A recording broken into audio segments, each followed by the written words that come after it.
Bonjour à toutes et à tous et bienvenue sur Patrivox. Aujourd'hui, je vous emmène à la découverte d'un lieu où la nature et le patrimoine se donnent rendez-vous. Un lieu unique qui nous invite à ralentir, observer et découvrir ce qui nous entoure.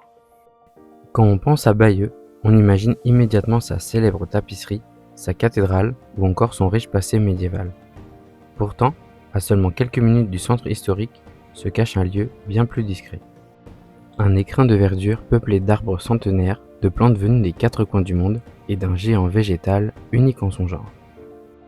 Aujourd'hui, je vous emmène découvrir l'histoire fascinante de ce jardin. Mais avant de devenir l'un des lieux les plus appréciés des habitants et des visiteurs, cet espace n'était qu'un vaste terrain encore vierge. Il fut donné à la ville de Bayeux par Charlemagne Jean de la Mare, accompagné d'une somme de 28 000 francs. Cet homme, grand passionné de sciences naturelles et de botanique, avait un souhait, faire de ce terrain un jardin destiné à l'enseignement horticole. En 1859, la ville confie ce projet à deux hommes déjà réputés dans toute la France, les frères Eugène et Denis Buller. Leur ambition, créer un paysage vivant où chaque chemin, chaque arbre et chaque perspective sont soigneusement pensés pour émerveiller les visiteurs. On peut donc y découvrir des séquoias géants, des cèdres majestueux, des ginkgos biloba, des hêtres pourpres, des pins de l'Himalaya et de nombreuses autres essences venues enrichir ce véritable musée de la botanique. Mais le jardin ne se limite pas à son extérieur.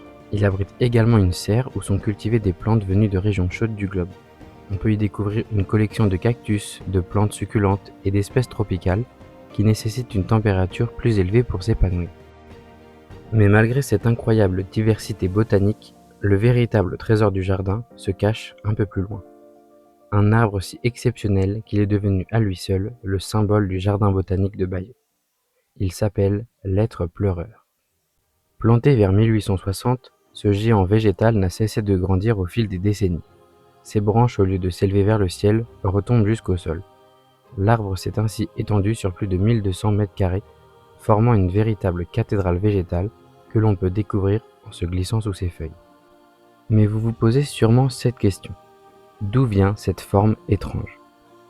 L'origine exacte de cet arbre fait encore l'objet de discussions. Selon une hypothèse avancée par certains spécialistes, il semblerait qu'une variété particulière de hêtre, la Fagus sylvatica tortuosa, caractérisée par ses branches aux formes sinueuses et tortueuses, ait été greffée sur le tronc d'un être commun. Si cette hypothèse est correcte, elle expliquerait donc la silhouette si singulière du célèbre hêtre de Bayeux. Toute cette diversité fait du jardin bien plus qu'un simple parc. C'est un véritable conservatoire végétal à ciel ouvert où cohabitent des essences rares et exceptionnelles. Mais au-delà de son histoire et de ses collections végétales, le jardin botanique de Bayeux joue également un rôle essentiel pour la biodiversité. Véritable refuge pour la faune locale, il offre un habitat précieux à de nombreuses espèces qui trouvent ici nourriture, abri et tranquillité.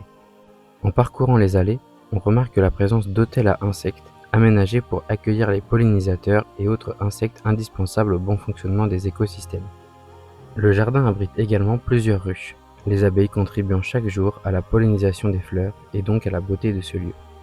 Et si vous prenez le temps d'observer, la nature vous offrira peut-être quelques belles rencontres. Le plus beau spectacle de ce jardin ne se regarde pas toujours, il s'écoute. Le chant des oiseaux, le vent dans les branches, le bourdonnement des abeilles, tout cela raconte une histoire. Il suffit simplement de prendre le temps de l'écouter.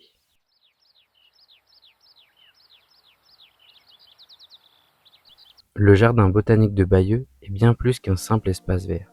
C'est un lieu où l'histoire, la botanique et la biodiversité se rencontrent.